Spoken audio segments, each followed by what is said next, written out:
Wow guys, this chapter of My Hero Academia was downright emotional with a number of callbacks to several early moments of the series. With the previous chapter, we opened up to the furtherance of a prior conversation between Principal Nezu, Endeavor, and the students of Class 1A. At this point, the subject of the UA barrier would be further discussed. A defense system Principal Nezu was especially proud of, as it boasted defenses comparable to even Tartarus. However, as we all know, Tartarus 2 was easily breached by Shigaraki. But the difference here was that Principal Nezu, in considering the potential threat posed by Shigaraki, made certain modifications to his defenses specifically with him in mind. Nezu was confident that the evacuees and students would not be harmed in the event of a villain invasion because UA now has the ability to travel. Essentially, the school's grounds have been broken down into different sections, each with their own underground shelters. Shelters which may then be sent along a complicated network of channels. Furthermore, the ground has now been fortified by around 3,000 layers of metallic plates. If the system were to detect any abnormalities, each plate would then become independently mobile and, in theory, delay any incoming attack. As it turns out, Shiketsu High was the first school to fortify the defenses in a similar manner to UA, following the discovered infiltration of their school by way of Himiko Toga. However, it was peculiar to Tokoyami that the principal had prepared so thoroughly for such a use of the K when Shigaraki himself had not been able to transmit it through objects previously. To which the principal would agree there was no existing evidence for something like this. He simply relied on his intuition. A bit sketchy, but fair enough. He actually even covered the expenses out of pocket. Now in the present, many civilians were furious towards the prospect of Deku being harbored along with them. There were attempts to quell them, but to no avail. That's when URARAKA took the stage and began advocating for Deku's stay herself. She'd tell them all to look at him, to really look at him and the state he was in for the sake of protecting them. That special powers are one thing, but there is no such thing as a special person. And to this first step, Principal Nezu believed this to be the carving of a path along which the ultimate hero would arise from. One who would surpass even All Might himself. With this latest chapter, we open up to an early childhood memory of URARAKA's. Now with her parents in the crowd, she would recall how they always had an exhausted look on their faces, something that she hated, the alleviation of which being a major motivation behind her becoming a hero at all. And when she watched heroes in action, her attention would often shift to those watching them instead. And as previously instructed by URARAKA, many of the civilians would now look to Deku. He was clearly beaten up and looking pretty weathered at this point. And furthermore, the anthropomorphic woman he previously saved now emerged from the crowd to say that even after he had saved her, he just kept on fighting. But now, still somewhat resistant, a member of the crowd would question if URARAKA intended for them all to be covered in mud and grime like Deku was. As now with a booming response, URARAKA would say that the only ones who would be made to take on these burdens would be the heroes. That if just given some time, they would repay the people in full with their blood and sweat. Her fellow classmates were now in awe.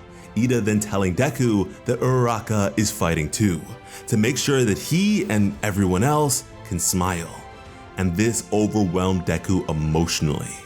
URARAKA would apologize to the people for their inability to guarantee their safety. That, truth be told, they were just as afraid. And in her mind, she just wanted everyone to understand the lengths to which Deku was willing to go for the sake of protecting them, as he himself barely held on. And here we would have shots of several heroes, including Eraserhead in a hospital bed. Back to the flashback of her when she was little, she was just so focused on the excitement of the crowd, despite her father pointing her towards the presence of the hero themselves. The crowd would cheer the hero on, and then mimic his signature pose of victory. And so with this, the heroes and civilians had a somewhat symbiotic relationship. They brought smiles to one another despite their situation. And this overjoyed URARAKA, to the point where she flailed her little arm so happily that she even bonked herself on the nose. And here, we would actually receive the answer to her ever-looming question, that when a hero is in need of saving, when heroes are in need of saving, we have to save the heroes. And so she was calling for their full cooperation so that they may all smile together tomorrow. And at that point, suddenly the thought of Toga and her last interaction with her would come to mind for a moment. Perhaps in what was a bit of remorse, as she hadn't said what she should have in that instance. But she would move past this and continue to ask the people to give Deku time to rest and recover, that Deku was trying to carry the burden of his power on his own, that he still has plenty to learn, but at the same time, he was just an ordinary high school student. And now again, the contrarian of the crowd would attempt to think of something to contest this in some way, but URARAKA was not having it. She would yell out for them to let Deku stay at UA, as we would receive a shot of URARAKA's acceptance into UA, and Deku now dropping to his knees. He could not help but think of his first time meeting her, when she had saved him from falling. Now, as his knees felt the ground, URARAKA would continue pleading with the people to let him stay at the school, as Deku cried and cried. And at this point, the woman he had previously saved was rushing through the crowd with her big self, as many would just continue to look. The once ever opposed citizen was now remaining silent, as the civilian right next to him was the very same citizen who watched Heroes in awe alongside Deku at the very beginning of the series. Principal Nezu would continue to observe, speechless like many of the students. Koda had just rushed off as well. He ran through the crowd with tears in his eyes as he thought back to a moment with his aunt as she bought him a new pair of shoes. A pair of red shoes he really wanted that bore a certain resemblance to the ones worn by his hero, Deku. And as these two came to the rescue of their savior just as URARAKA had thought, Deku, as a third-party narrator, like with the start of the series, would say that this is a story of how he became the greatest hero, and how they all became the greatest heroes. And that was the chapter. Wow, this is it, guys. This is what URARAKA's character has been building towards since the very early days of the series. I mean, she has been pretty quiet all throughout their Deku recovery efforts, but now she has spoken and spoken well. How do you feel about the fulfillment of her character? And the next big thing would have to be Deku's declaration that this is the story of how they all become the greatest heroes. Now, on one hand, I can see how this may feel like a bit of a cop-out or a detraction from Deku rising to the top, but after giving it some thought, I am perfectly fine with this. And that is because it is essentially what we have been saying on this channel since before the war arc even properly began.